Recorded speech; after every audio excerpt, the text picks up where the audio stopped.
the road of dreams and sand, the wind across the desert carrying grains of golden sand that dance endlessly in the sun. You walk into a world where mountains rise like jagged teeth, their peaks piercing the heavens, while far beyond the horizon the great grasslands stretch out home to riders on swift horses. To the west lie cities of gleaming marble alive with merchants' calls, the shimmer of glassware, and the aromas of spice-filled bazaars. This vast panorama, desert, steppe, mountain, and city, formed the backdrop for one of humanity's grandest experiments in connection, a network of roads and trails that came to be known as the Silk Road. Yet this name is itself a late invention. In 1877, the German geographer Ferdinand von Richthofen coined the term Seidenstraße, or Silk Road, to capture the romance of caravans laden with shimmering bolts of cloth.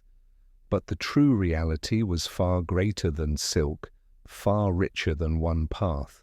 It was not a single road, but a web, a vast tapestry of interlinked corridors stretching across thousands of miles from Chang'an, the heart of ancient China, now Xi'an, to Constantinople, today's Istanbul, and further still to the ports of Antioch and Alexandria on the Mediterranean.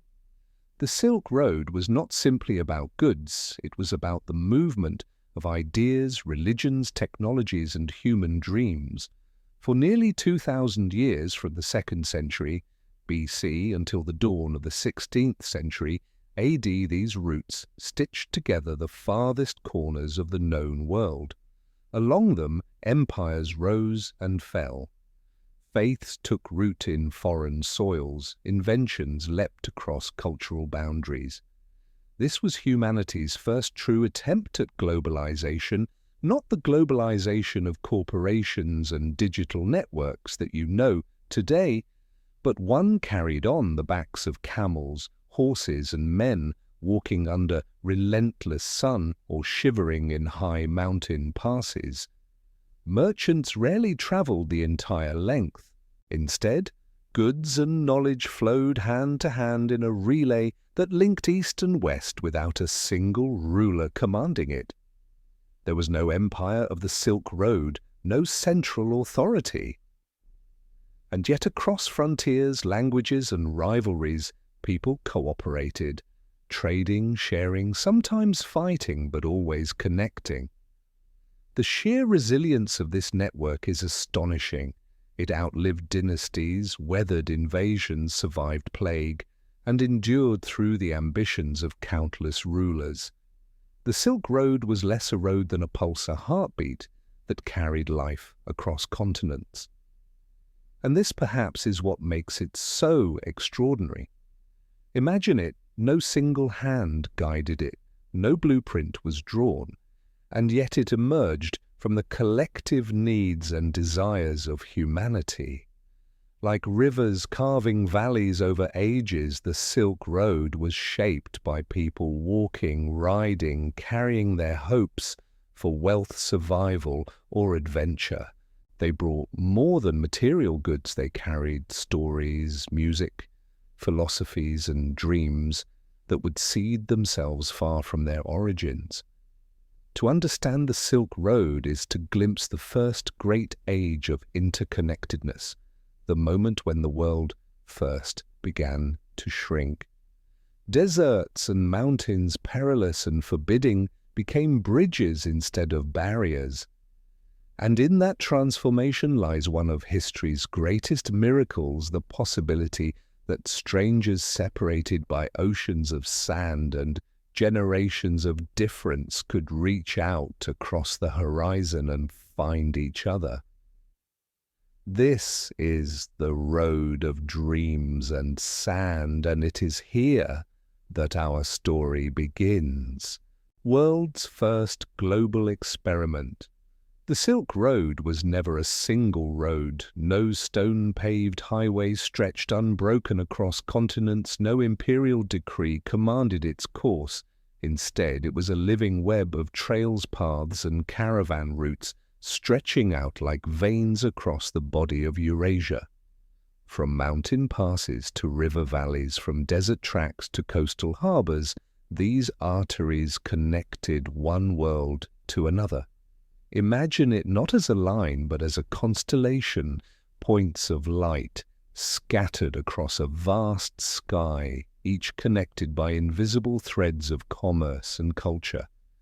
Goods would not travel from Sion to Rome in one steady march. Instead, they passed from hand to hand, from merchant to middleman, from caravan to ship, until, like water finding its level, they arrived at their destinations. Silk spun in Chinese villages might be sold in a market in Kashgar, bartered in Samarkand, and bought by Persian traders who carried it westward to Antioch, where Roman buyers waited. The product was constant. The faces that handled it changed countless times. What made this possible was trust and the systems that nurtured it. Even without a single authority, traders developed shared customs, weights, measures, and agreements that allowed commerce to function across hostile borders and unfamiliar tongues. A Sogdian merchant in Bactria could strike a deal with an Arab trader, confident that both understood the same value of a coin, the same meaning of a promise. In an age when illiteracy was common, word of mouth and reputation often held more weight than written contracts. This vast relay system was humanity's first experiment in globalization. Goods, yes, but more importantly, ideas flowed like a current across this network. Paper and gunpowder, developed in China, eventually reached the Islamic world and then Europe, where they would revolutionize societies. Buddhism traveled from India into China, reshaping spiritual life across East Asia. Mathematical concepts born in the Middle East found their way into distant lands, and in return Rome's glass, Persia's silver, and India's spices reached Chinese palaces. Think of the Silk Road as a river of humanity carrying more than cargo. With every transaction came the possibility of cultural transmission. A recipe shared in an inn, a song hummed at a campfire, a scrap of scripture tucked inside a traveler's pack. All of these could ripple outward, altering the destinies of civilizations. And yet this miracle of exchange emerged not from unity but from diversity. Unlike the Roman roads built by emperors and maintained by legions, or the great highways of later European empires, the Silk Road had no architect. It grew out of necessity, shaped by countless footsteps, pressing trails into the earth by caravans seeking safer passages, by traders clustering at oases where water could be found. It was spontaneous order and achievement without blueprint, and that is perhaps what made it so enduring. If modern globalization is driven by technology, ships, trains, fiber optic cables, the Silk Road was powered by something equally remarkable: human endurance. Men and women walked into deserts where the horizon shimmered with mirages, climbed mountains where air thinned to nothing, risked theft, war, and betrayal, all for the promise of trade. In that persistence lay the seed of a connected world. The Silk Road was never just about silk, it was about possibility. It was the dream that strangers separated by culture and distance could still shape each other's lives.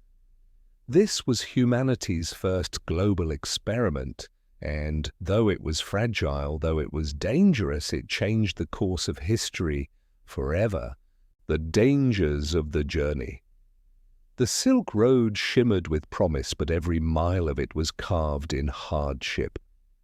To set out upon its trails was to gamble with life itself.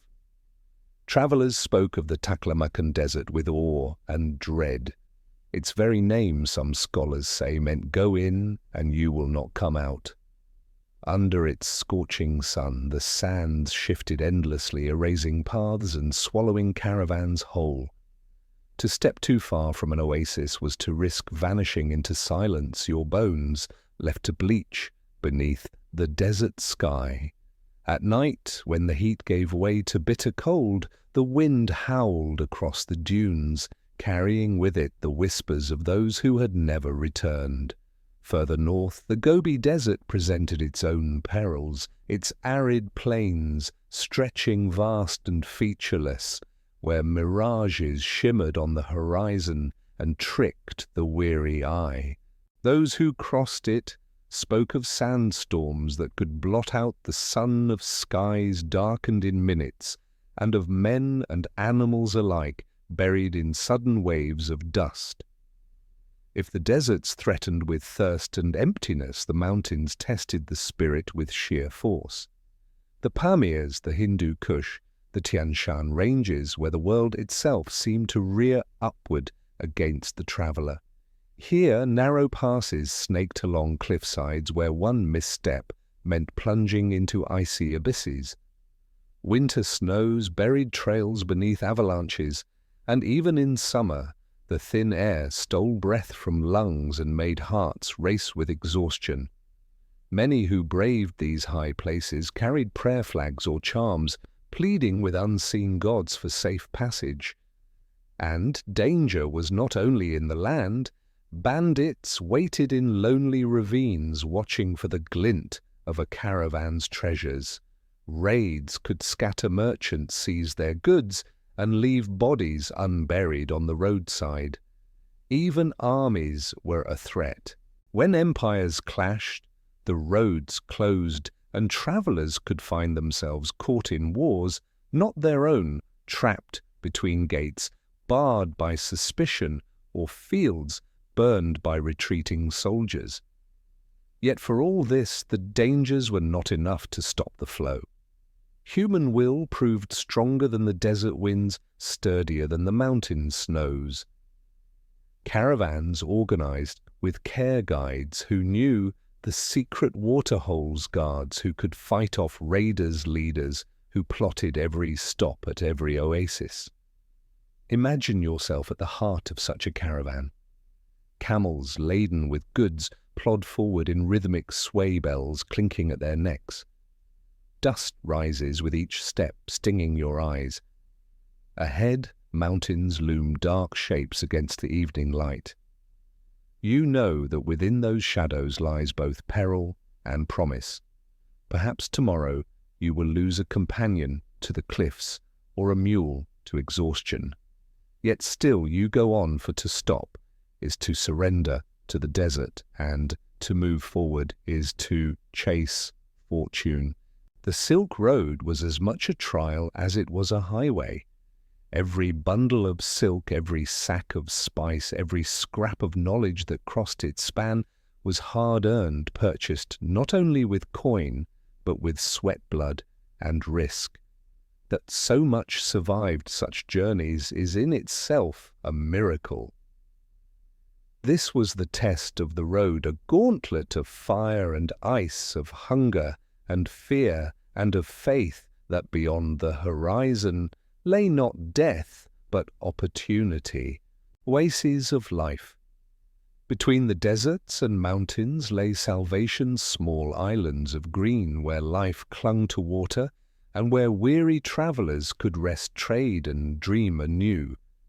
These were the oases of the Silk Road, places where survival itself was transformed into opportunity. Dunhuang, Kashgar, Samarkand, names that carry the weight of centuries. To stumble into such a place after weeks of desert travel was to step into another world. Palms swayed over irrigation channels, the sound of running water, a balm to parched throats. Markets spilled with goods from distant lands, bolts of Chinese silk, Persian glass, Indian spices, Arabian perfumes. The air was thick with the scent of incense, roasted lamb, and the tang of fresh fruits ripened by oasis orchards. These settlements were more than pit stops. They were crossroads of civilization.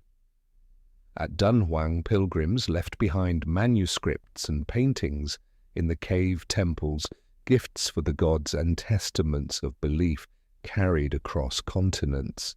At Kashgar, nestled against the western edge of China, caravans from every direction met in a frenzy of bargaining, gossip and exchange. And Samarkand, jewel of Central Asia, became a city whose blue-tiled domes and bustling bazaars embodied the very spirit of the Silk Road. Here, languages mixed like spices in a stew. Sogdian merchants haggled in one corner, Arab traders recited prayers in another, while Chinese envoys bartered with nomads who had brought their horses down from the steppe. Words passed between them in snatches, aided by interpreters or gestures, yet business was done, deals sealed, and alliances formed. This oases also served as cultural workshops. Musicians plucked lutes whose origin spanned continents. Storytellers wove tales that blended Indian epics with Persian romance.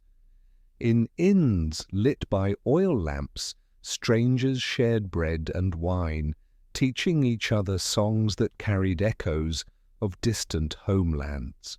Knowledge was exchanged as naturally as goods, herbal remedies, star maps, the wisdom of foreign faiths. But these havens were fragile, always at risk of conquest. One century they might thrive under the protection of a local dynasty, and the next fall to raiders or foreign armies.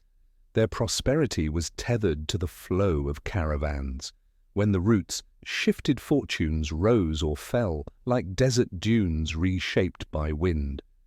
Yet while empires collapsed around them, the oases endured, sustained by the simple truth that life could not cross the desert without them.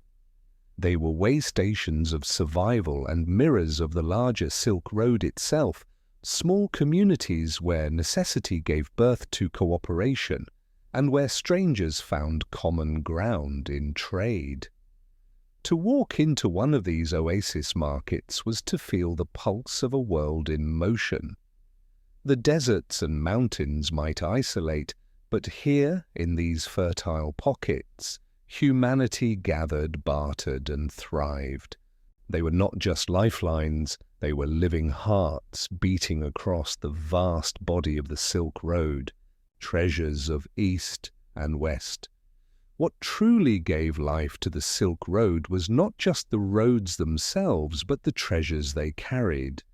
To imagine these goods is to picture a world of desire, each object a fragment of one civilization's wonders, traded into another where it was coveted like gold.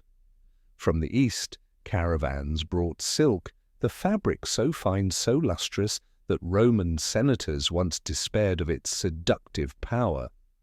To them, silk was dangerously luxurious, a shimmering veil that revealed as much as it concealed. Pliny the Elder complained that fortunes were drained from Rome to clothe women in garments from the mysterious East. Yet even he could not deny its allure. Alongside silk came porcelain so delicate it seemed spun from moonlight, tea leaves packed tightly into bricks that carried the taste of China's mountains, and paper, an invention that would one day transform how the world thought, remembered, and dreamed. Later, still gunpowder began its slow journey westward, a discovery that would alter warfare forever. From the west, riches flowed eastward in equal measure. The mines of Rome and Persia sent gold and silver east, their gleam exchanged for silks and spices. Glassware crafted with techniques perfected in the Mediterranean sparkled in Chinese courts, treasured as marvels of foreign artisanship. From the steppes came horses powerful and swift, prized by Chinese emperors who saw in them not only military strength but a symbol of prestige. From India and beyond came ivory, spices and precious stones, emeralds, rubies, sapphires that glowed like captured stars in royal treasuries. Perfumes too drifted east, myrrh and frankincense scents, born of desert trees and sacred rituals, now burned in distant temples. Yet to speak of these treasures only as material goods is to miss the deeper truth. They carried not just wealth, but meaning. A bolt of silk was more than fabric. It was a whisper of distant lands, proof that the world was larger than one's own horizon. A Roman glass goblet in a Chinese palace was not simply decoration.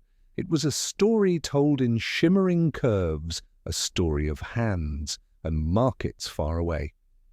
Even the spices which to us might seem everyday were once rare miracles. To taste cinnamon or pepper in a northern land was to taste the sun of southern soils, to swallow distance itself. These goods changed diets, shaped rituals, even stirred wars. Kingdoms taxed them, empires coveted them, and ordinary people dreamed of them. The treasures of the Silk Road were never static. Each journey reshaped them, each hand that held them gave them new meaning. By the time a piece of silk reached Antioch, it had already passed through countless exchanges, each link in the chain leaving its mark. Goods became vessels of memory, carrying not only the touch of their makers, but the whispers of all those who traded, carried, and cherished them. And so the Silk Road glittered with treasures, some tangible, others invisible. Wealth changed hands, yes, but more than that, the very sense of what was valuable expanded. Civilizations gazed across deserts and mountains and saw in the stranger's offering something precious, something worth risking everything to obtain. The birth of silk. Long before the caravans, before the word Silk Road ever existed, there was a secret guarded with a zeal unmatched in history.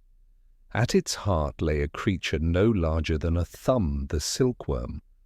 From its cocoon came a thread so fine, so luminous, that it would bind empires together.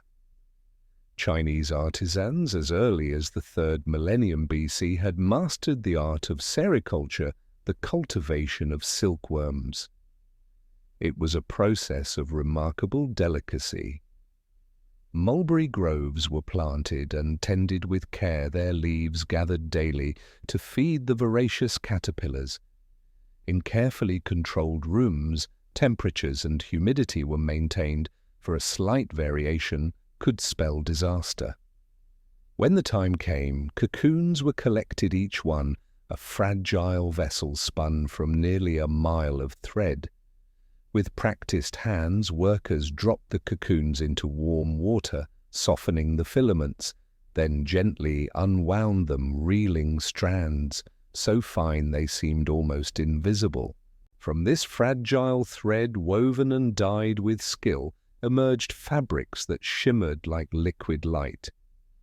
Legend tells us that silk's discovery came not from science, but from chance.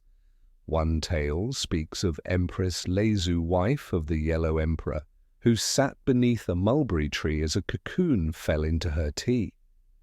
When she reached to remove it, she found it unraveling into a shining thread. Entranced, she began to experiment, and soon sericulture was born. Whether true or not, the story reflects how silk was seen by the Chinese as a gift from heaven, a treasure tied to royalty and divinity. For centuries, the secret of silk's production was a closely guarded state mystery. To reveal it was treason, punishable by death. So prized was this knowledge that no foreigner could learn it, no cocoon or silkworm was allowed beyond China's borders. The fabric became not just a commodity, but a weapon of diplomacy. Emperors offered silk as tribute, rewarding allies or pacifying enemies. It clothed the imperial court, draped temples, and marked the distinction between ruler and ruled. In time, the allure of silk traveled westward. Traders who glimpsed its beauty carried stories of the fabric to far-off lands.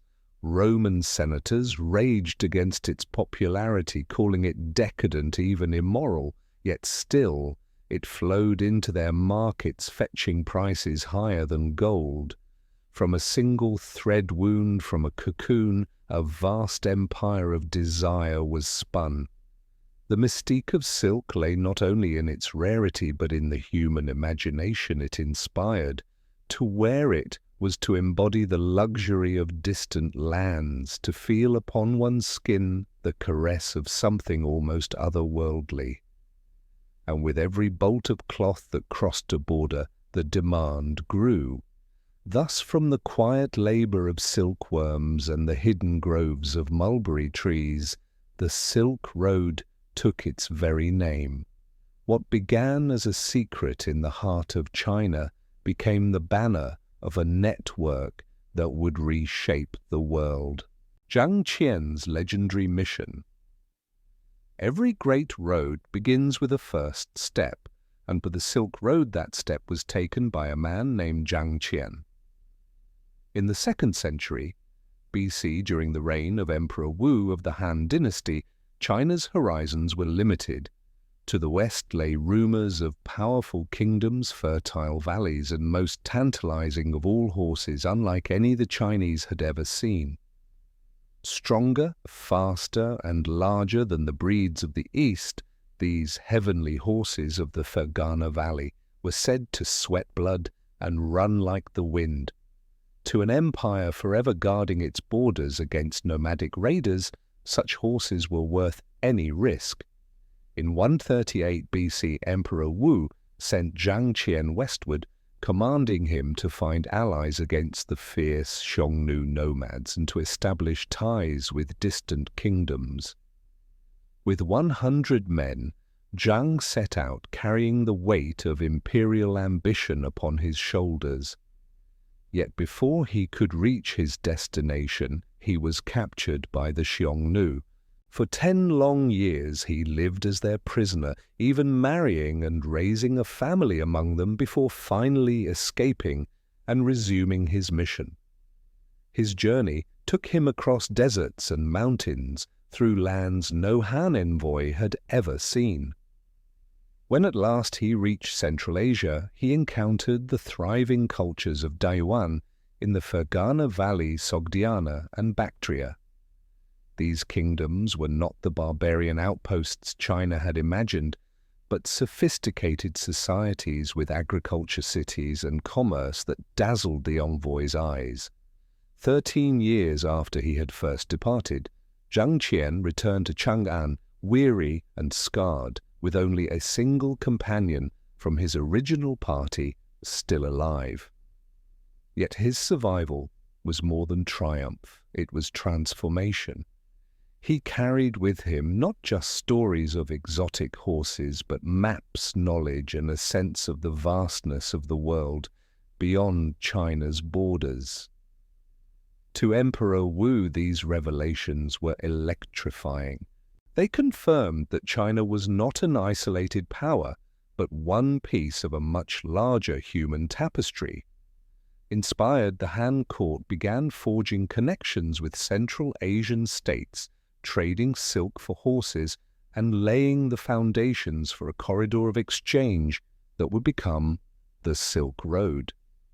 Zhang Qian did not know it, but his footsteps carved the path of history.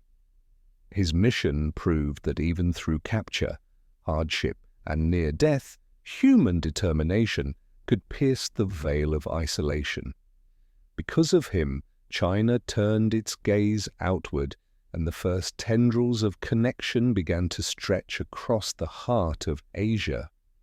The Silk Road was no longer just a dream whispered by travelers.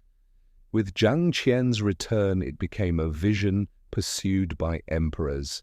Rome and the Han, worlds apart, yet linked. On opposite ends of the known world, 2 giants stood. In the east, the Han Dynasty commanded its territories with a mixture of discipline and cultural brilliance. In the west, Rome expanded across Europe and the Mediterranean, an empire of marble roads and iron legions.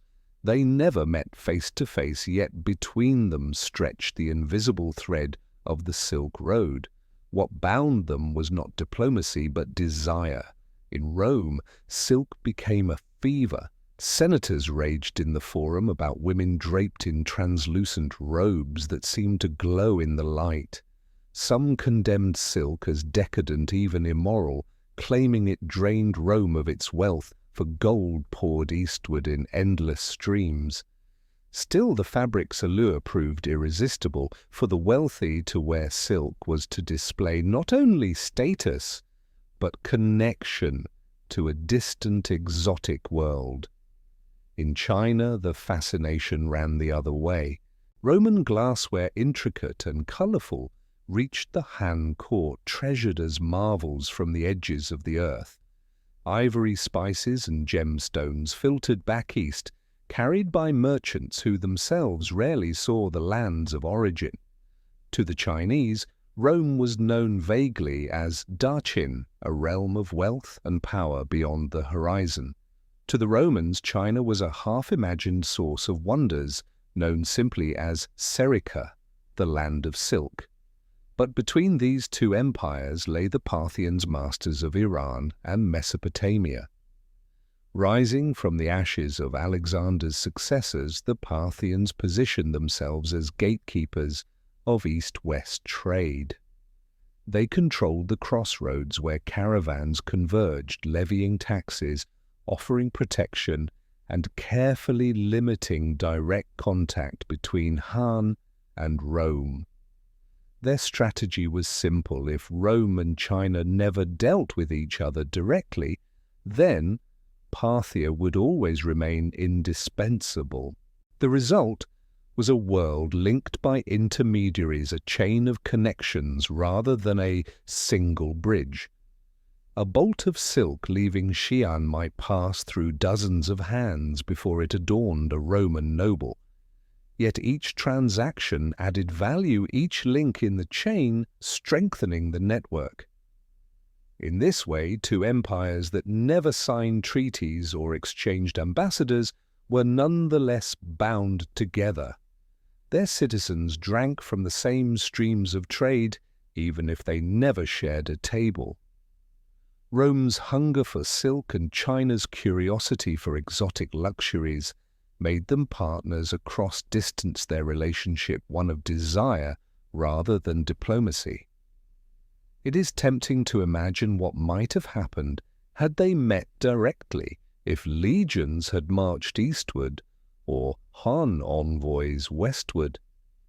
But perhaps the Silk Road's magic lay precisely in this distance.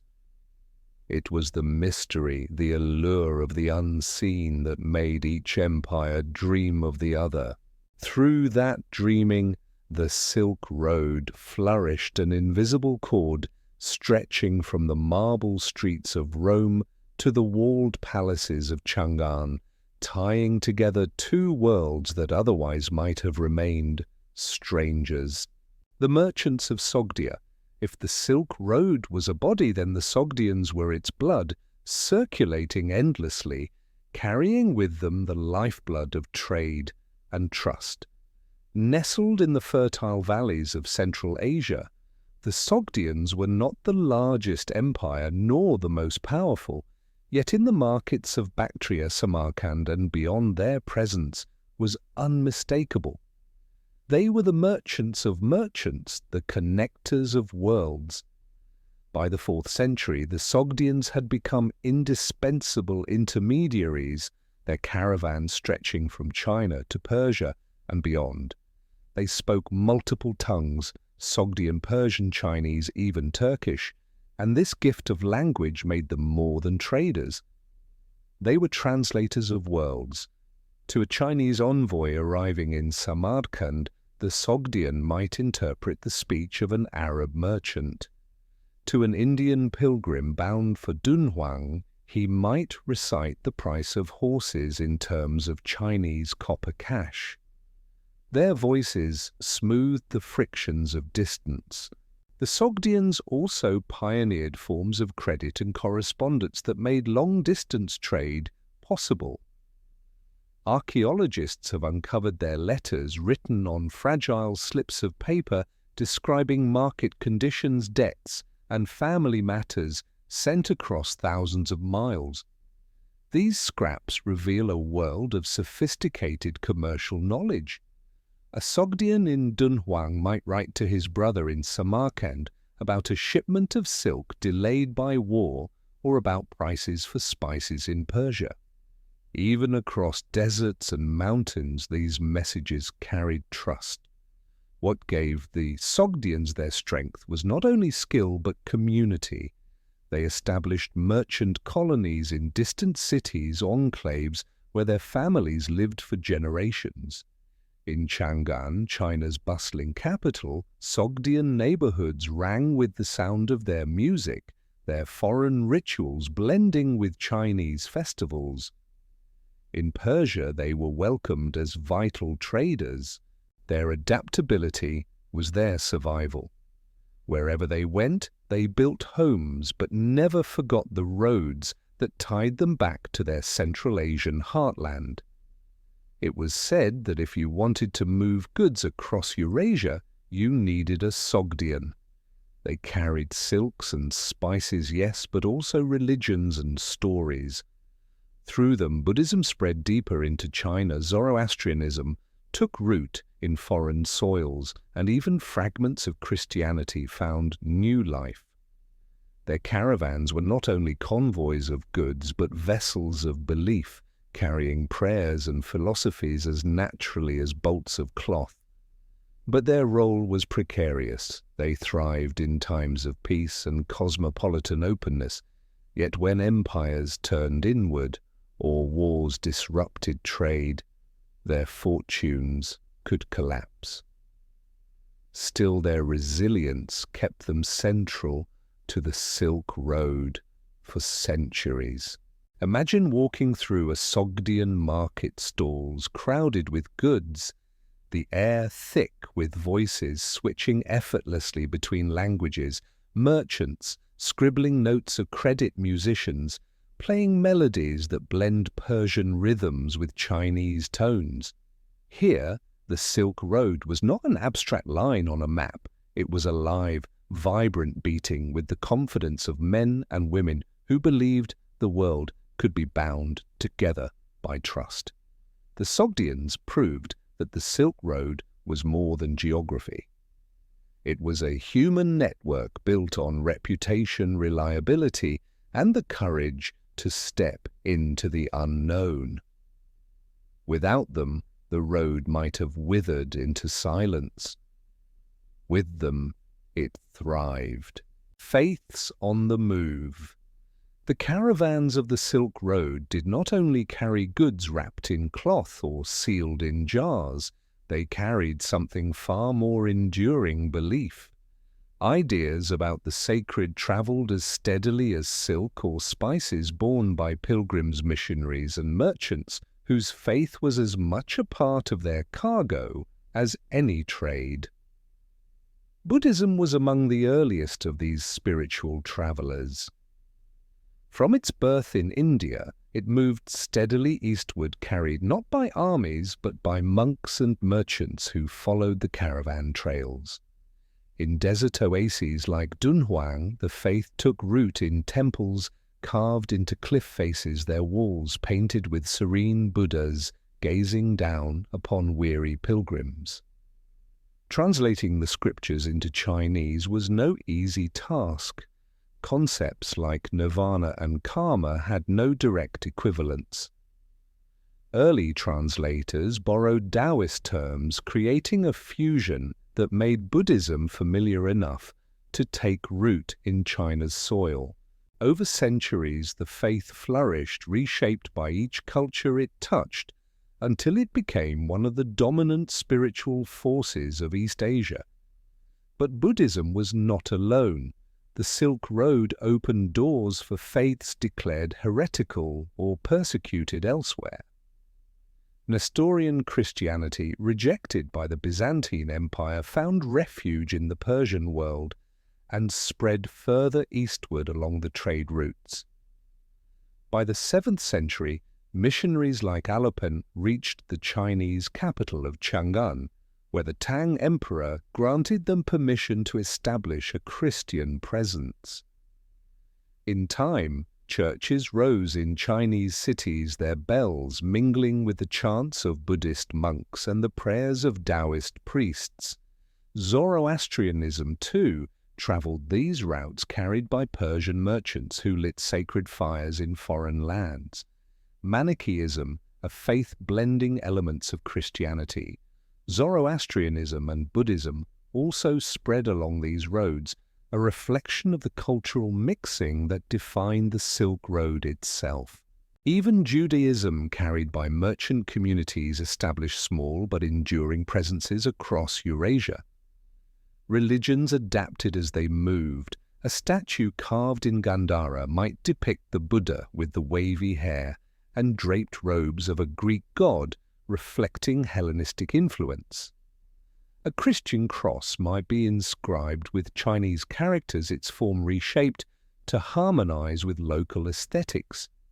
Faiths changed shape as they passed from hand to hand, absorbing new meanings while preserving old truths. For merchants, carrying faith was both personal and practical. Shrines stood along caravan routes, offering protection and legitimacy for their journeys. Temples and monasteries often provided food, lodging, and safety for travelers. To trade was to risk, and to risk was to seek divine favor, whether in the form of the Buddha's compassion, the Christian god's protection, or the blessings of Zoroastrian fire.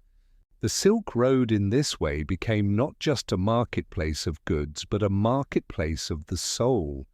It was where beliefs collided, blended, and sometimes clashed. Yet more often than not, the result was coexistence, a pragmatic tolerance born from necessity. In the marketplace of Samarkand, one might hear Buddhist chants, Christian hymns, and Zoroastrian prayers carried on the same desert wind. Faith moved across the Silk Road not by conquest but by conversation. And in that conversation, entire civilizations were remade. Music, mathematics, and the 7-day week. The Silk Road was more than a corridor for goods or faith.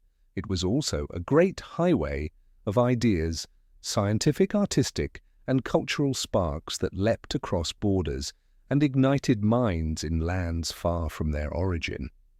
If religions fed the soul, then knowledge fed the imagination, reshaping how people saw the world, the stars, and even the rhythm of their days. Consider music. Instruments themselves were travelers. The Persian lute crossed eastward into China, where it evolved into the pipa, its pear-shaped body, and plucked strings becoming central to Chinese music. Flutes from Central Asia found their way into imperial orchestras.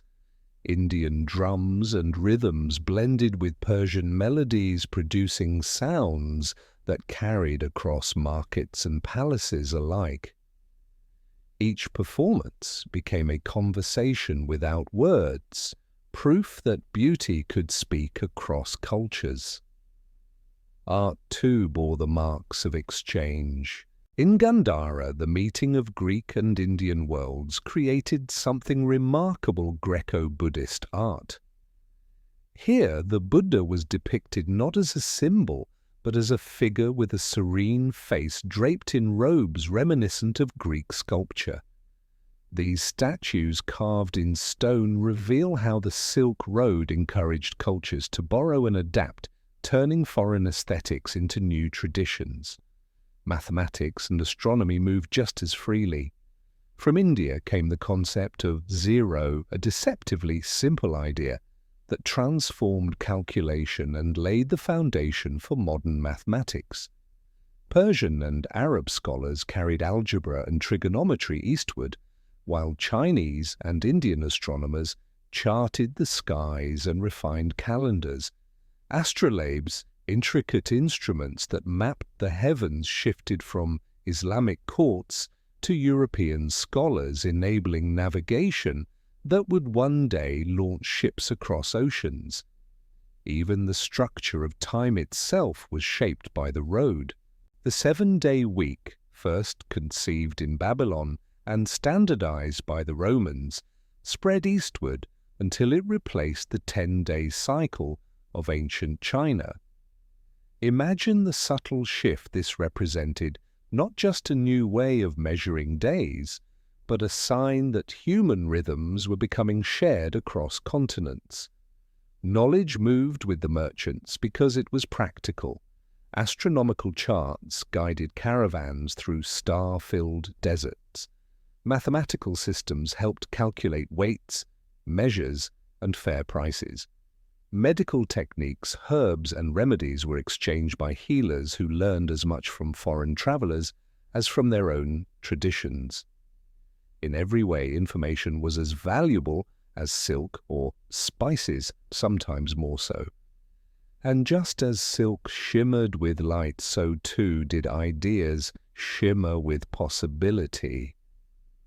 A new way of tuning an instrument, a different method of healing, a wound, a fresh way to measure the movement of stars, all could change a society forever.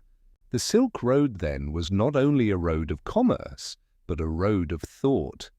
Along its length, people discovered that knowledge had no borders, that curiosity was as universal as hunger or faith. And in this exchange lay one of the road's most lasting gifts, the realization that wisdom, like wealth, multiplies when shared. The Tang Dynasty Golden Age. By the dawn of the 7th century, a new dynasty rose in China, one that would transform the Silk Road into a golden artery of prosperity. The Tang Dynasty, founded in 618 AD, ushered in a period of stability, expansion, and cultural brilliance. And at its center stood Chang'an, the capital, a city so vast and vibrant that poets compared it to the heavens themselves. Imagine walking through its streets. Wide boulevards stretched in orderly grids lined with shops and temples, markets brimmed with silks, porcelain, spices, and strange objects from distant lands. In one quarter, Arab merchants haggled over carpets. In another, Sogdian traders entertained with music and dance. Buddhist monks from India, Korean scholars, Persian physicians, and Japanese envoys all converged here, drawn by the magnetic pull of the Tang court. Chang'an was more than a political capital. It was the beating heart of the Silk Road.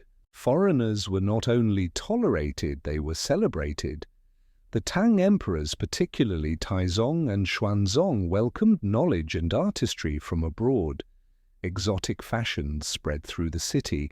Women wore Persian robes, musicians played Central Asian instruments, and cuisine mingled flavors from across continents. It was said you could dine on grapes from Central Asia, pepper from India, and delicacies from as far as the Mediterranean, all in the same meal. The city's openness was mirrored in its spiritual life. Buddhist temples rose alongside Taoist shrines, Nestorian churches, and Zoroastrian fire altars. In the great monasteries, translators labored to render Sanskrit sutras into Chinese, creating hybrid texts that reshaped Buddhism in East Asia. Pilgrims like the monk Xuanzang traveled westward in search of scripture, returning with knowledge that deepened China's intellectual and religious life. Trade flourished under this cosmopolitan order. Caravans left the city gates bound for Samarkand and beyond, carrying silks and porcelains that dazzled foreign courts. In return came precious horses, gemstones, and new technologies. Roads were repaired, routes secured, and travelers found in Tang China a world that was both orderly and welcoming.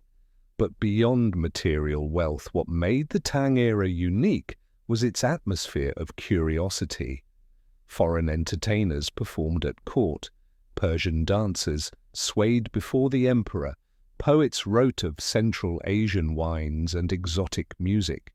Chang'an at its height was not just a city, it was a mirror of the world, reflecting back the colors, voices and ideas of countless civilizations. For the Silk Road, this was its golden age, a time when the dream of connection was realized more fully than ever before.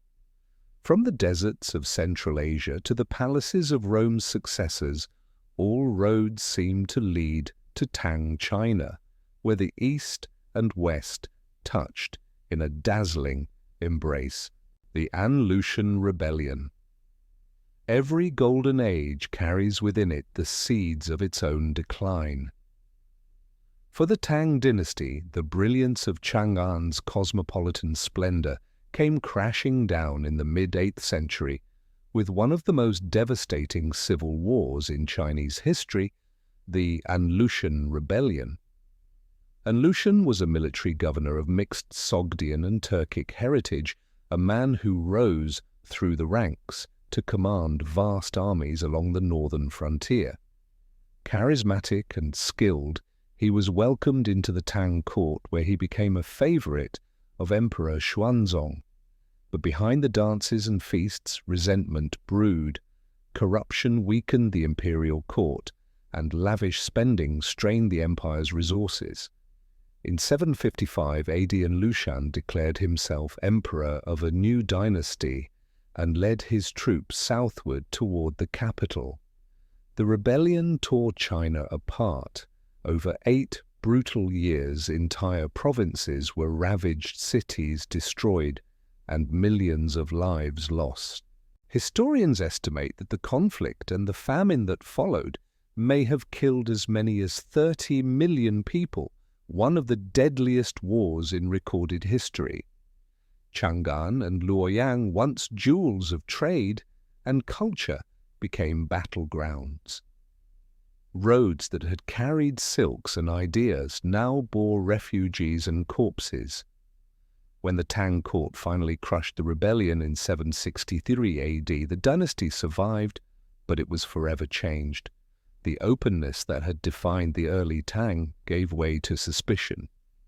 Foreign merchants and communities once celebrated in Chang'an's markets were now viewed with distrust. A cultural backlash took root. Cosmopolitanism seemed dangerous, indulgent, even threatening. The most dramatic expression of this shift came in 845 AD, when Emperor Wuzong ordered the suppression of foreign religions. Buddhist monasteries were dismantled, monks defrocked, and temples destroyed. Nestorian Christians, Zoroastrians, and Manichaeans were expelled or silenced. The Tang dynasty, which had once embraced the world, now recoiled from it. The Silk Road endured, but the pulse had weakened. Trade continued, but suspicion shadowed it.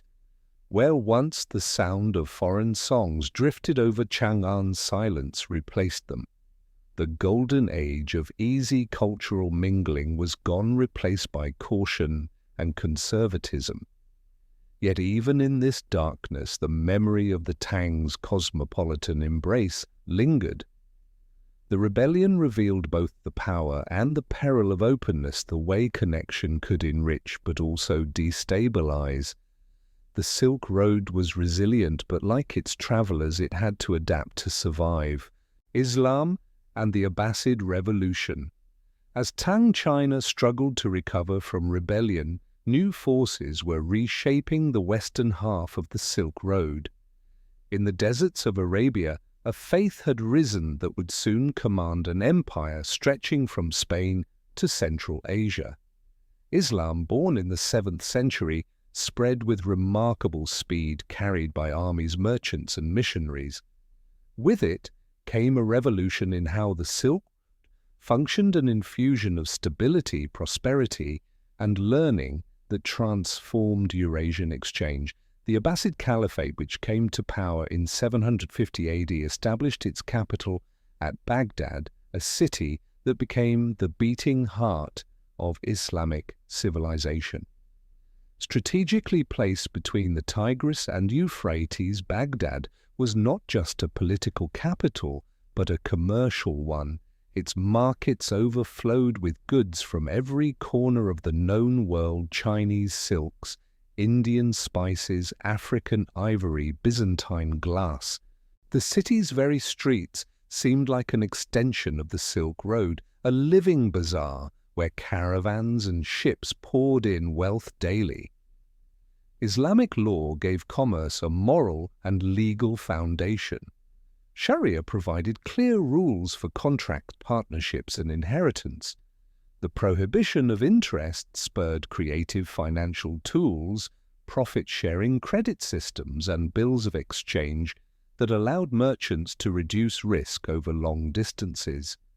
Caravanserais inns along the roads offered shelter stables and security for travelers. These networks of trust gave the Silk Road a new resilience, but the Abbasids contributed more than safe passage for goods. They turned the flow of ideas into a torrent. Baghdad's House of Wisdom became the greatest intellectual crossroads of its age. Here, Greek philosophy was translated into Arabic Indian mathematics, into Persian Chinese innovations, into universal knowledge. Scholars like Al-Khwarizmi developed algebra, his very name giving us the word algorithm. Physicians like Al-Razi and Ibn Sina wrote encyclopedias of medicine that would shape European practice for centuries. Astronomers refined the astrolabe and charted the heavens, their discoveries passing east and west alike. This intellectual flowering was not confined to Baghdad. Córdoba in Spain glittered with libraries and palaces, while Samarkand and Bukhara emerged as thriving Silk Road cities under Islamic patronage. Mosques and madrasas rose in urban centers, serving not only as places of worship, but as schools, libraries, and courts of law. Faith and learning intertwined, making Islam itself a vehicle of exchange. Religion gave traders confidence as well. Muslim merchants who traveled from Cairo to Kashgar knew they could find fellow believers, mosques, and judges to settle disputes in distant lands. This shared faith acted as a bond across diversity, binding together communities from North Africa to India and beyond. For centuries, the Islamic world was the axis upon which the Silk Road turned. Goods from the East passed through its markets before flowing to the Mediterranean. Knowledge from the Greeks and Persians was preserved and enhanced, then carried back to Europe in a transformed form. The Abbasid world did not merely keep the Silk Road alive, it gave it a new pulse, one that carried not only silk and spices, but science, philosophy, and art into the veins of global civilization. The Mongol thunder. By the early 13th century, the Silk Road trembled beneath the hoofbeats of a new power. From the windswept steppes of Mongolia came Genghis Khan, a warlord whose ambition knew no horizon. His armies swept across Eurasia like a storm, swift, merciless, and unstoppable. To resist was to invite annihilation. Cities that had flourished for centuries as proud way stations of commerce, Samarkand, Bukhara, Merv, were reduced to ashes when they defied Mongol demands. Chroniclers wrote of walls torn down stone by stone, of populations slaughtered, of once great centers of learning and trade erased in days. At first it seemed the Silk Road itself might perish in the thunder of Mongol conquest. With every sack of a city, libraries burned, artisans died, and caravans halted in fear. Yet the Mongols, ruthless as they were, also possessed a strange genius for empire. Once lands were subdued, they did not abandon them to chaos. Instead, they built order, an order unlike anything the Silk Road had known before.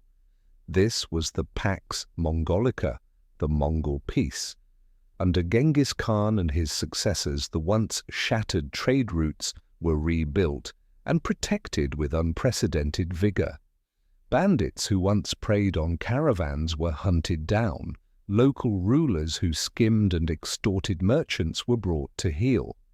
A vast postal system, the Yam, was established with relay stations offering fresh horses' food and shelter at regular intervals. Most remarkable was the Paisa, a tablet of authority issued by the Khan himself, inscribed with seals in multiple languages. To carry one was to travel under the protection of the Great Khan.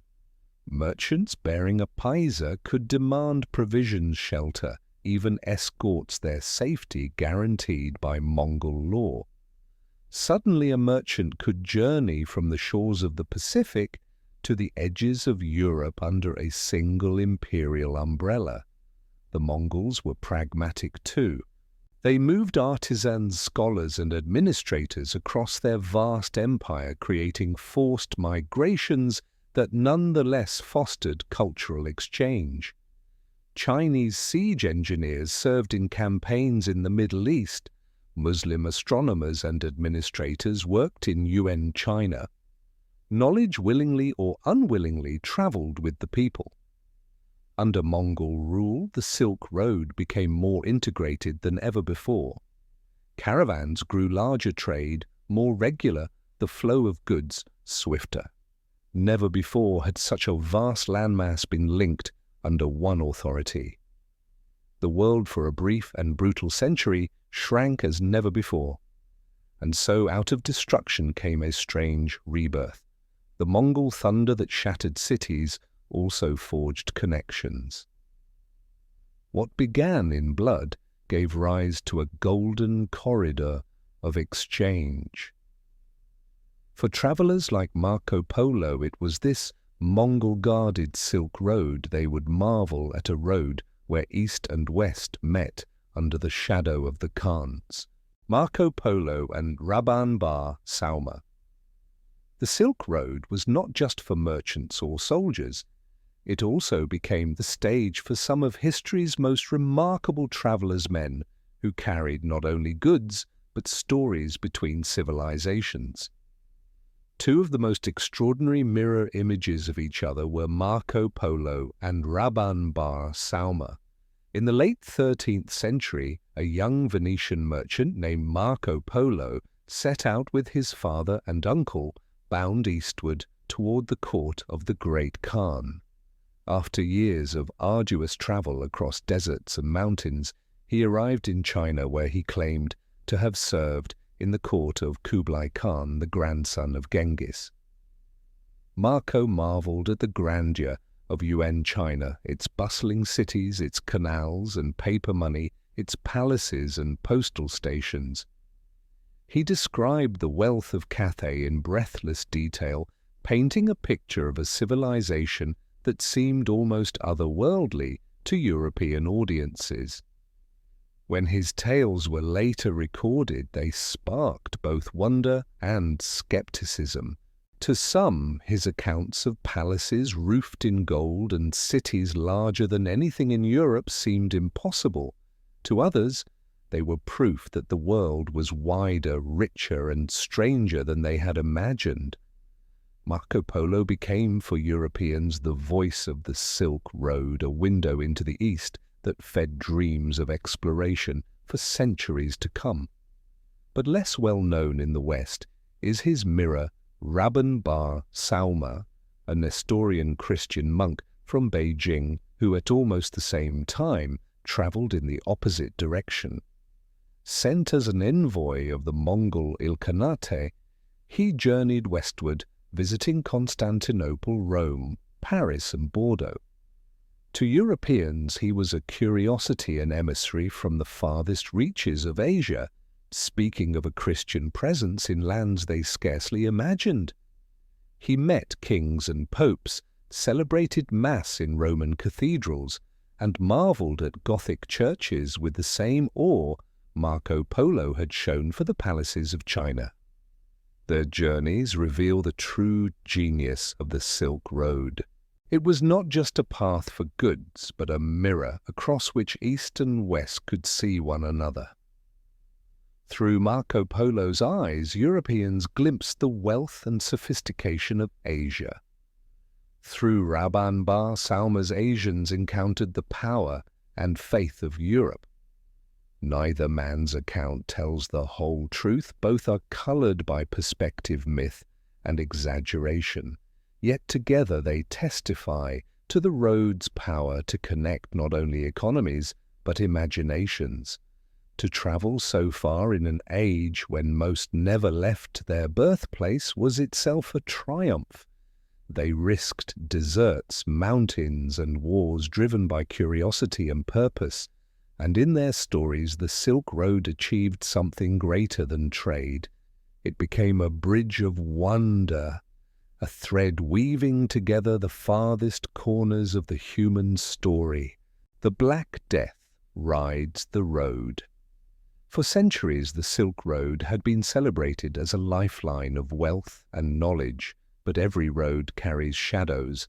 Alongside bolts of silk and manuscripts of scripture, invisible passengers moved from host to host, unseen yet deadly. And in the 14th century, these travelers brought the world to its knees. The Black Death bubonic plague likely began in the grasslands of Central Asia, a land of marmots and fleas where the plague bacterium found a natural home. From there, the disease crept into caravanserais, hidden in the fur of rodents, then carried by camels, merchants, and soldiers along the same arteries that had for centuries united civilizations. What once had been the road of treasures now became the road of death. By the 1330s, reports of plague spread along the routes into China and westward toward Persia.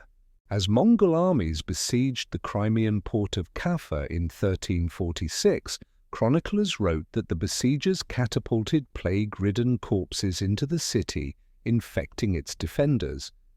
Whether myth or truth, ships soon sailed from Kaffa into the Mediterranean, carrying rats and fleas with them. Within years, the pandemic had engulfed Europe, North Africa, and the Middle East. The devastation was unimaginable. In Europe alone, perhaps 1/3 of the population perished, tens of millions in just a few years. Villages were abandoned, fields went untended, and cities fell silent as death carts rattled through the streets.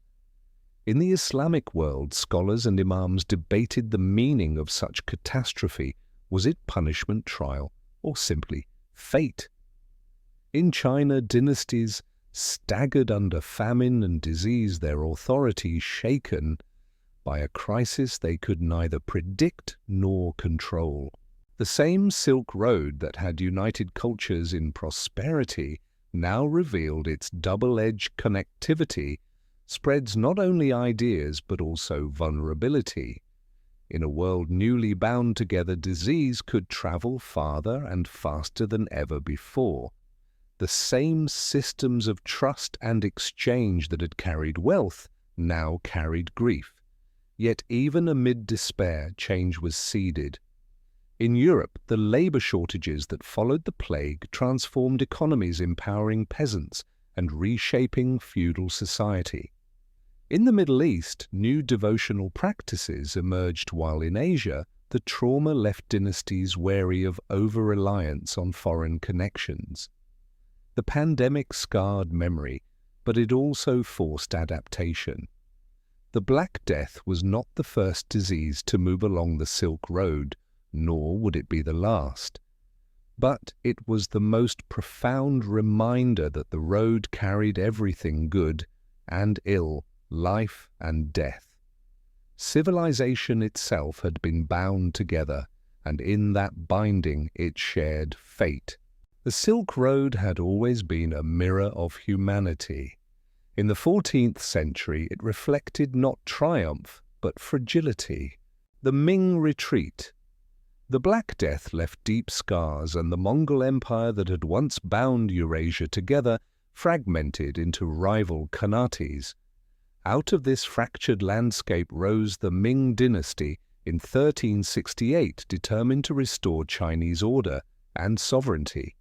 Yet with its rise came a profound shift. China, once the great engine of Silk Road trade, began to turn inward. At first, the Ming court seemed poised to carry the Silk Road dream into a new era. In the early 15th century, under the Yongle Emperor, the Admiral Zheng He led vast fleets into the Indian Ocean, his ships, towering treasure junks far larger than any European vessel, sailed to Southeast Asia, India, Arabia, and even the coast of Africa. Laden with silks, porcelain, and gifts of imperial grandeur, these expeditions astonished the world. Kings and sultans marveled at China's power. Exotic animals like giraffes and zebras were brought back to the Forbidden City as tokens of faraway lands. For a moment it seemed China would dominate not only the land routes but the seas. Yet Zheng He's voyages were short-lived. After his death, the Ming court grew cautious. The expeditions were deemed extravagant, their returns too intangible. Shipyards fell silent, records were destroyed, and foreign ventures were curtailed. Instead, the Ming emperors turned their energy inward, focused on defending against nomadic incursions by rebuilding and extending the Great Wall. Foreign trade was restricted to carefully controlled tributary missions where foreign envoys came not as equal partners, but as supplicants to the Son of Heaven. The Silk Road itself withered under this new order. Caravans still travelled, merchants still bartered, but the great arterial flow slowed. Without Chinese dynamism, the road became fragmented, its vitality drained. Foreign merchants found fewer opportunities within China's borders. Entire regions that once thrived on the pulse of long-distance trade now relied more on local exchange. This retreat did not erase China's influence, but it altered the balance of power. Even as the Ming closed doors, Europe was beginning to open seas. Portuguese caravels and Spanish galleons pushed into the Indian Ocean, building fortified ports that bypassed the old overland routes. The Silk Road, after nearly 2 millennia, as the world's greatest network, was fading into memory. For China, the Ming retreat was both protection and loss. By guarding against the world, it preserved stability for a time, but at the cost of surrendering leadership in global exchange. For the Silk Road, it marked the beginning of the end. The great road that had carried dreams, faiths, and treasures was being eclipsed not by collapse alone, but by choice. The Portuguese breakthrough, as China turned inward under the Ming winds, was shifting far to the west. In Europe, kingdoms once confined to their own seas now looked outward with restless ambition. The overland Silk Road was faltering, plagued by war plague and suspicion, yet demand for its treasures only grew. Spices, silks, and precious stones remained irresistible. To bypass the middlemen of Persia and the Levant, Europeans sought a direct route to the riches of Asia. In 1498, that dream was realized. Vasco da Gama, a Portuguese navigator, rounded the southern tip of Africa and reached Calicut on India's Malabar coast. His return voyage to Lisbon carried a cargo of spices so valuable it yielded profits of more than 6,000%. A new highway to the east had been opened, not across deserts and mountains, but over oceans. The implications were staggering. No longer did Europe need to rely on the chain of merchants stretching from Xi'an to Constantinople. The Portuguese quickly built a maritime empire of fortified outposts. Mombasa and Malindi in East Africa, Hormuz, at the entrance to the Persian Gulf, Goa, in India, Malacca, in Southeast Asia. Their ships, small compared to China's long-vanished treasure fleets, were armed with cannon, turning trade into conquest.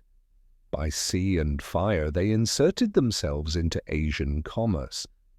This breakthrough marked the beginning of the end for the Silk Road as the world had known it. Goods that once passed hand to hand along thousands of miles could now be shipped more directly, more cheaply, and under European control. The Portuguese monopoly did not last soon. The Spanish, Dutch, English, and French would follow, but the balance had shifted. The road of camels and caravans was giving way to the age of sails. For the civilizations of Asia, this new maritime order was both opportunity and disruption. Some coastal cities thrived under European contact, adapting to new networks of trade. Others suffered under bombardments and blockades. For the inland oases Samarkand, Bukhara, Kashgar, the change was devastating. Their lifeblood was the caravan, and the caravans now dwindled. The Silk Road's heartlands faded into relative obscurity as the oceans rose in importance. And yet, even as Portuguese ships bristled with cannons and flew their banners across the seas, they were, in a way, heirs of the Silk Road. Their maps, their instruments, their navigational skills all owed something to the cumulative knowledge that had flowed along the old land routes. The Silk Road had taught the world how to connect. The Europeans merely shifted the stage. The breakthrough was not just geographical, it was historical. The age of the Silk Road was drawing to a close, and the age of maritime empires was beginning. The Indian Ocean world. While caravans trudged across the deserts of Central Asia, another Silk Road thrived along the sea. The Indian Ocean was its highway, the monsoon winds its engine. Here, across waters that stretched from East Africa to the South China Sea, merchants sailed on predictable seasonal currents, creating a rhythm of exchange as old as civilization itself. Each year, the southwest monsoon carried ships from Arabia and India eastward toward China and Southeast Asia. Months later, the northeast monsoon brought them home again. This natural clock allowed for regular voyages, and with it the rise of cosmopolitan port cities where cultures mingled as naturally as tides. Malacca, Hormuz, Aden, Kilwa. These were the Samarkands of the sea. In their harbours, dhows and junks bobbed side by side, their sails painted with different symbols, their holds packed with goods from distant worlds. From Africa came ivory, gold, and slaves, from India pepper, cotton, and gemstones, from Southeast Asia spices so rare they were worth their weight in silver, from China silks and porcelain. In return, Arabian horses, Persian carpets, and European silver flowed eastward.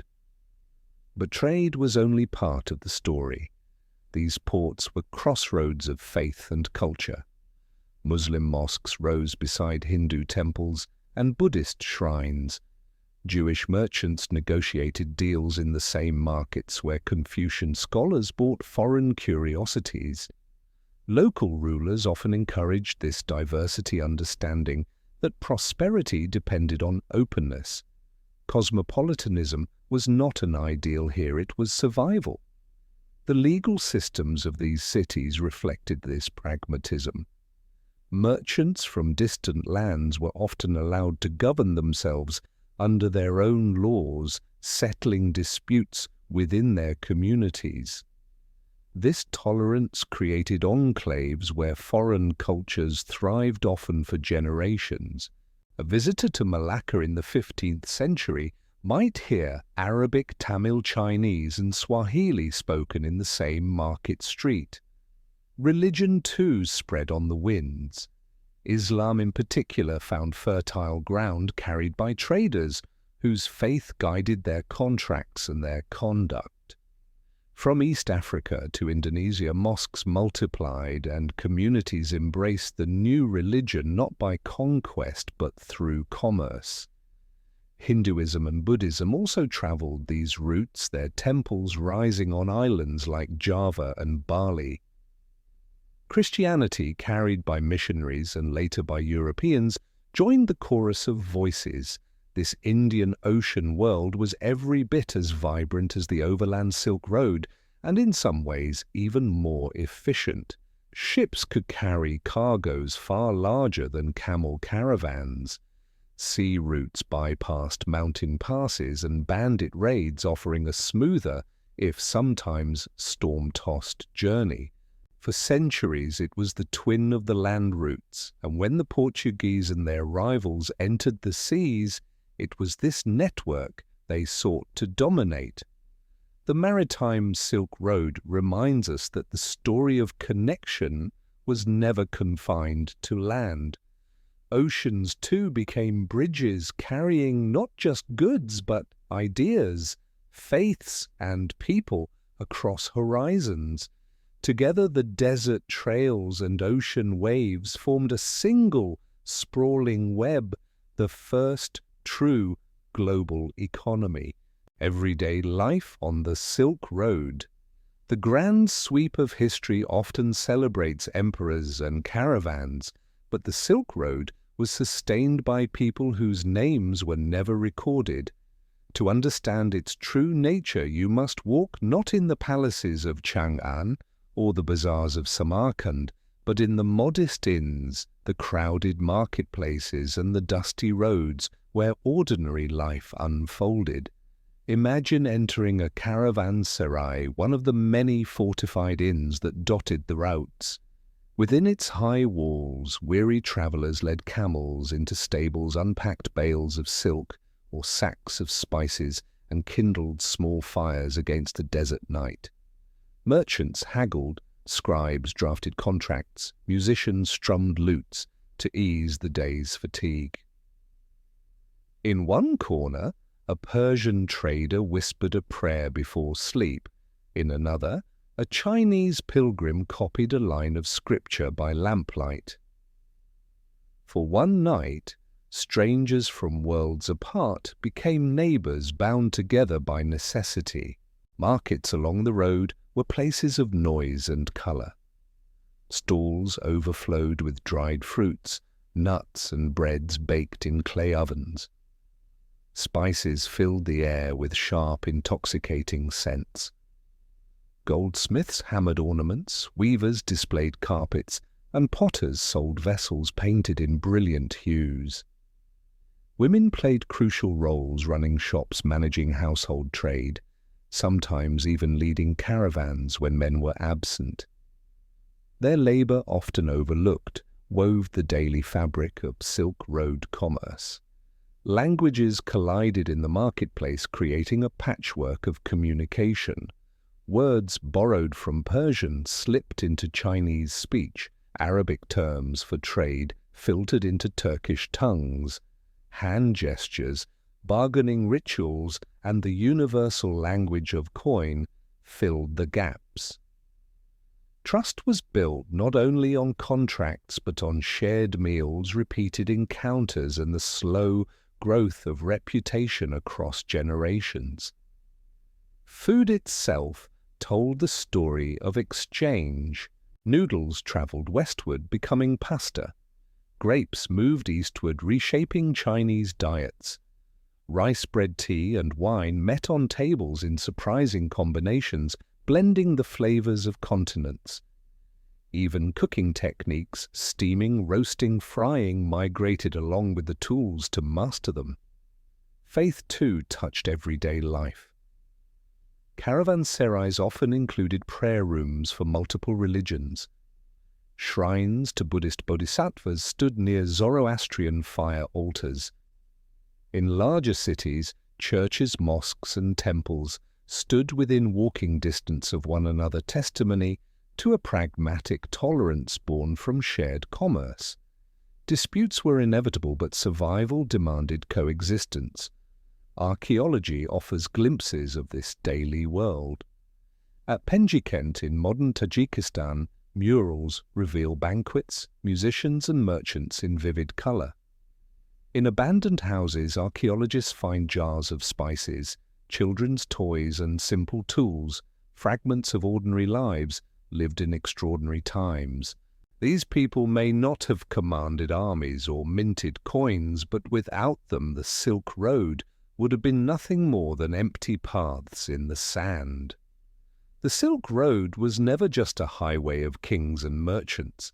It was a living world of cooks, herders, innkeepers, artisans, children, and pilgrims, millions of small stories stitched together into the great tapestry of history. They gave the road its pulse, its humanity. And through them, the Silk Road was not just a place of commerce, but of community, the legacy of the Silk Road.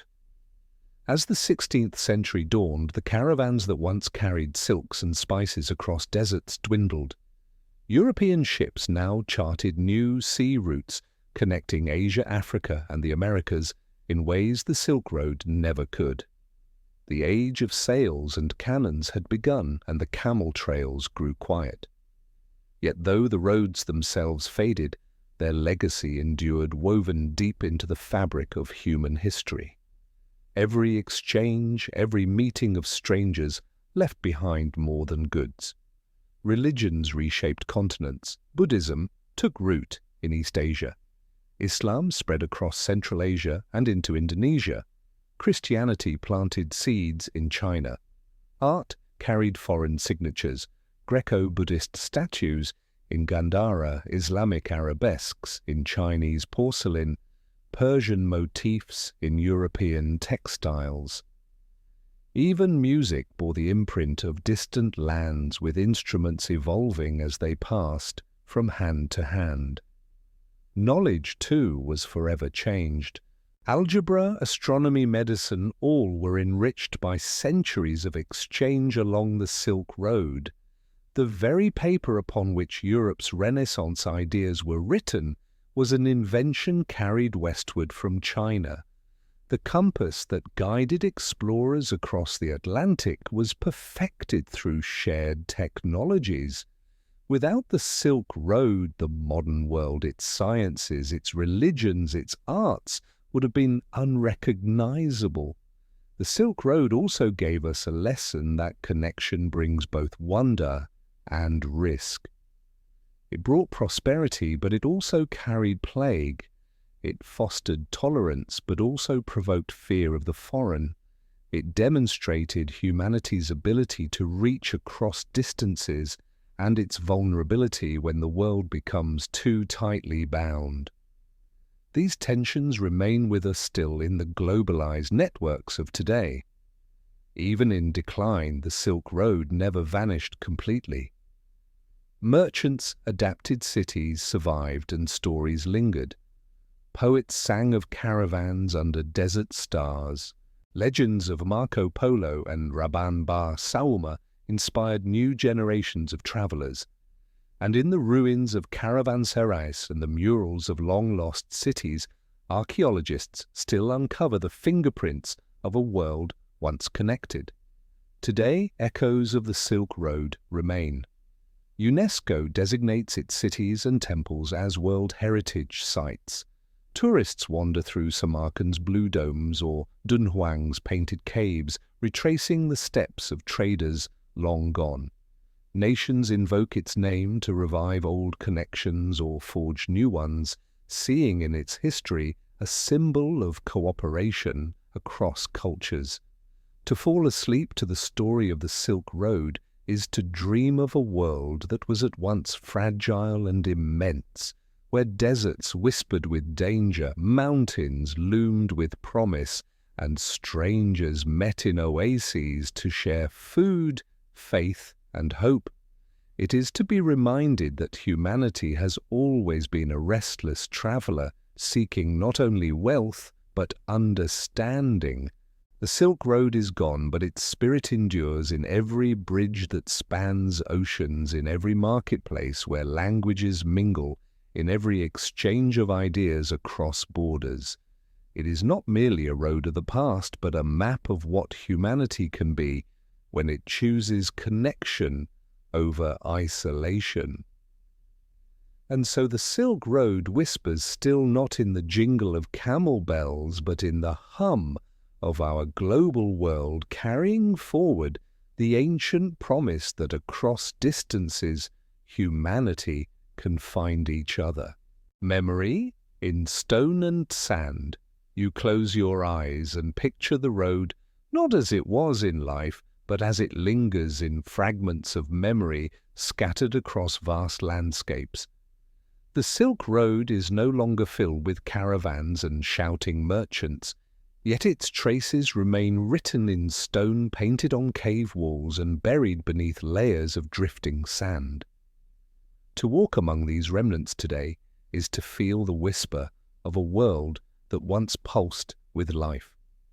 Imagine standing before the caves of Dunhuang, their cliff faces pockmarked with entrances carved by hands long gone.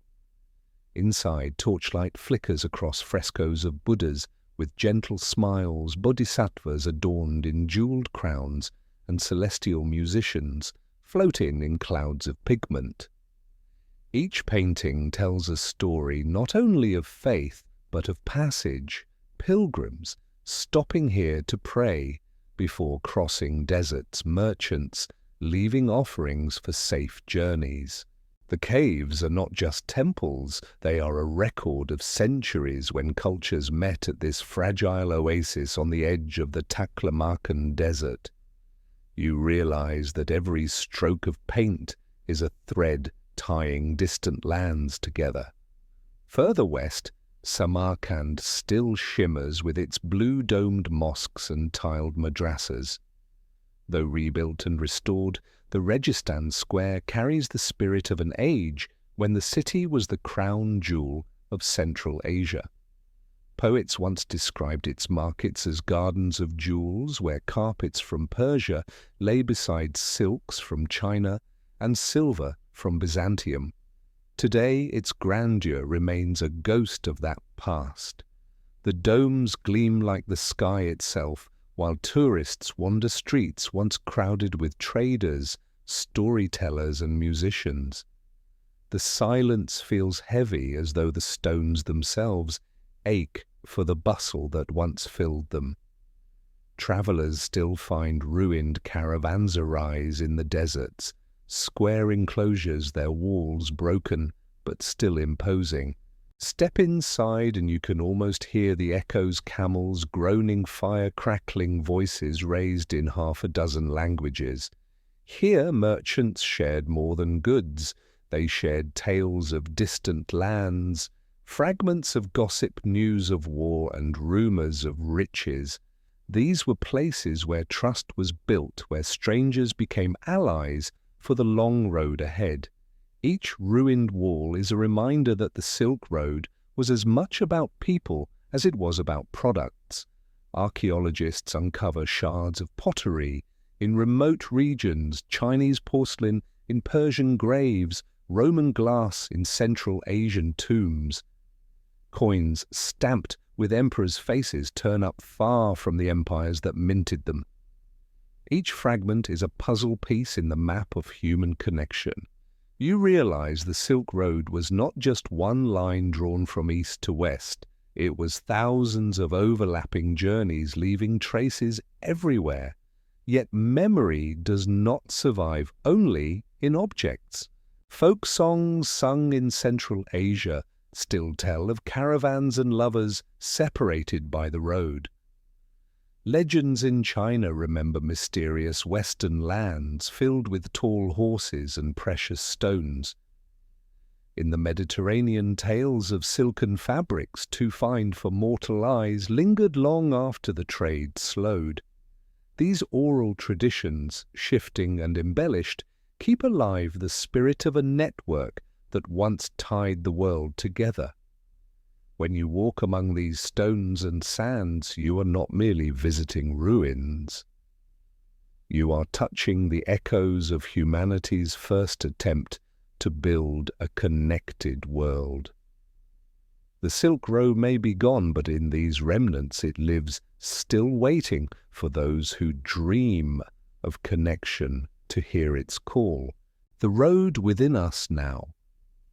As the story draws to a close, the Silk Road turns inward from a physical path across deserts and seas to a metaphorical path within your own mind. For what was the Silk Road if not the outward expression of a truth woven deep into humanity, the longing to reach beyond what is known, to touch distant horizons and to share in the lives of strangers? You picture the caravans again, winding through mountains and steppes. Yet this time you see them not as relics of history, but as reflections of a human instinct that has never faded. Even now you live in a world defined by exchange. When you sip coffee in the morning, its beans may come from Ethiopia or Brazil.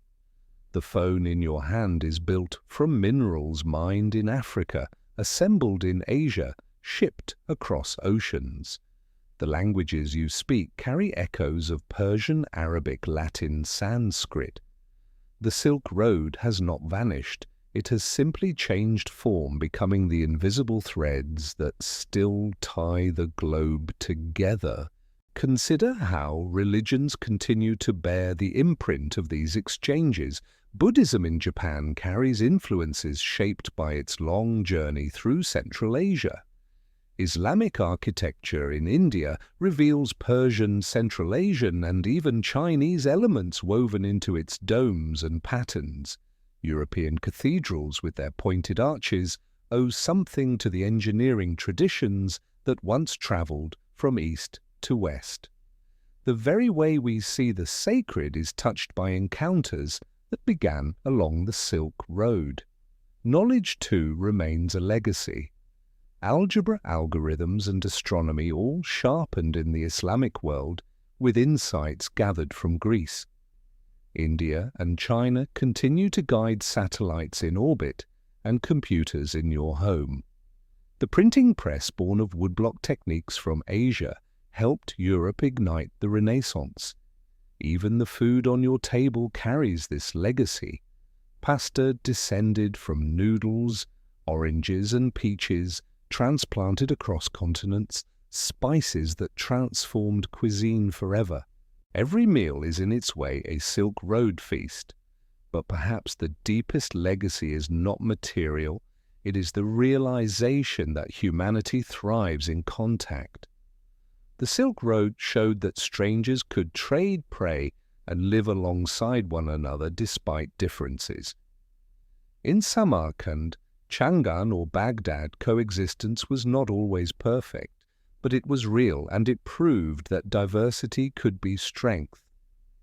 In an age when fear of the foreign still lingers, the memory of the Silk Road whispers another truth, that walls may guard, but bridges transform.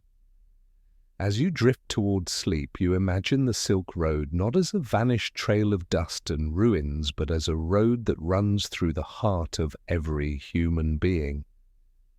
It is the road of curiosity, of courage, of longing to connect. It is the reason explorers set sail, why scientists share ideas across borders, why artists borrow motifs from distant lands.